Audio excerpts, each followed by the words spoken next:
kamare kuvele bangibophe kodwa ngayibeka ngaphakathi ngidiniwe ngoba ngikumoshela emntwini akho angiteke over ne ngingabi namanye amadoda ngithatha imali kuphela ubaba lo uholile nge22 ne imali leyo yokubolekwa kwaPrince hayibo ayikho imali uhola boma 15,000 baba lo akunamali akunakudla ngifuna bene yokubona ngendlini uhlala naye maphenta amaphuma kushilling ne hayibo ahleli 10 years yabiza umphakathi baba lo wathi afakwe ngimeli uthene egcineni izolo bashafakwe nguye wangiloya ukuthi ngimthanda ene ngiyamthanda uyahuda ngikhona uphuma hayibo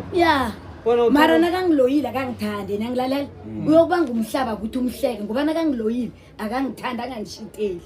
angibhalelwa kushita mfo uyangibona ngimumbi njengoba uyangibetha angidakwa uyakubetha kubani bekangibetha nami sengifundile hayibo bekangibetha nami mara mina angimbetheli lokho ukuthi ngingaye ejele ipelepele into embi kilihlo namhlanje aliboni kuhle ipelepele nedum lethi video liyabona umfuko hayibo qinisho lamkhipha umuntu nje amaphoyisa adiniwe ngithi ialparim ngabakhomba esikoleni ngaya ngabakhomba ialparim bamkhomba ngomuno ne bamkhomba ngomuno aboma imbatha umntwana lo umrabheli umphathe ngoba waya emani thule leku secret manager umbereke ukuphelela sindana solo kukhalinya usindana nango lapha basho ubhalela kufika ngoba ngafundi lakhe niyombona tathani ikari niyombona la ekudleni abuye la mlayisheni ngekari manje labo umenzeni ipelepele ngaphiragweni ngithe iyaqala bamthola ehlathini ngisho utholakala ehlathini ulala noneli ngimuthe uhlukene noneli unela ngekho healthy ne edamini ehlathini ematholedo wonke ipelepele umfake njani ngamaragweni yabona ipelepele le ihot sele ngidinwe khulu mara ngisho uyifake njani like ngithelile emudiye lapha ngisho wabathe iragole yababa ngathi iphendukaka ibuye nomthambile hayi amenza ivideo ithome ngathi la ngoba ufila igazi eliphuma ngemaragweni ngela ipelepele elibovuleni ipelepele hot maye uvumile ukuthi uyamthela uvuma yonke into mara kalashi uyangilalela mfo kufana nomuntu uhlala umcolela ngomuntu oyi-1 njenganje uneli ngimtshelela futhi angani bribe nangabuya mthatha akamthathe kubonakala bambone bonke abantu be-identical nakuya lapha abantu baya kaningi bomphakathi neli lapha abantu bayabulalana ngihlala naye hayi action type yami mara ngomgqibelo ubuya naye kuphi ehlathini umrholo wokawukho kare ehlathini bese ehlathini ngekari akhona ukuhamba kuhle yena upelepele lo nangiyalapha endlini ukhona nje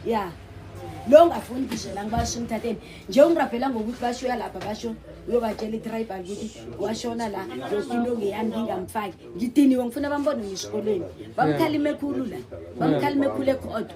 manje wayangakhona ukukhamba ngenxa yepelepele ngiyabuza angisho ukuthi akakhona ukukhamba angimazi ufunza ngabomu na angimazi ukuthi wenza ngabomu na ngoba uthukiwe nangithi ngisho nedi ningangikhiphe ekemereni njengakagcoki kuhle ne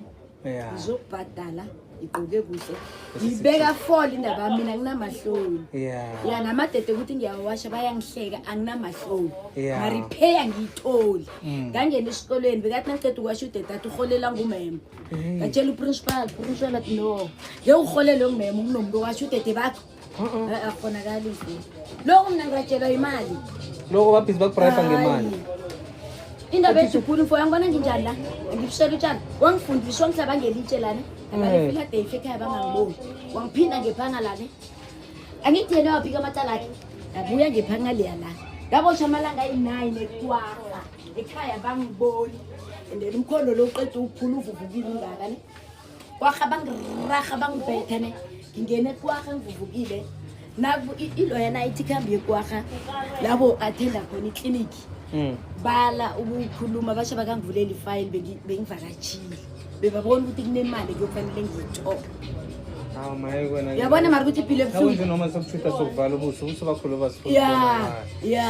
mara yena ngiba ikari yomdata mfo sikhambiso yomdata kunandaba ukuthi uyangirabhela ngamara kuphela umbereko ngoba kuyafana baba lo ufundisa kuphi ehlabi high school ama-grade 10 11 12 utitshere unabantwana abayi-2-ke nayo yona maye wena khungitshele ngihlebela jama khungitshele maye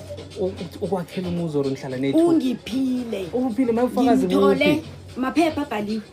wathatha kimi Mara nede uso amaphepha akanantemba Wa- shayini wa- akhuluma yoke indaba ngakafunda embi ebuhlungu maye upheleni indlo abantwana bokuhlala kuphi abantwana bakhe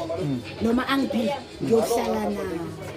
nanje abafana bangaka nomunye nomama kushonile nomunye nomama kushonile nangithenga into bathengelwa ngimi yena uthengela umarhosha njengamateka boye maye nasingamlando ngeke nathi wasithela ngepelepele kodwa angikho lapho Oh. mara nangikwatile Yeah. sengine engayechefu hayi no sifuna ukuhamba kuwe kabuthaka sifuna ukuhamba nawe kabuthaka nje elo abangikhipha ejele bakhiphe kuphi ejele lekhathi ngitshela ingabiphana hayi ngidokhuluma wena wathi bathi ngiphume ngikhanselile amurafundile Yeah. ngokulimala kwami kodwa ngikhuluma into ebhedayo and nomuntu ngiyamhlonipha yes njengoba ngingakafihli ukuthi ngiyamthanda awu mara nkosi yami awakhe bamlando and obubuhlungu sokunuka nomthondo hayi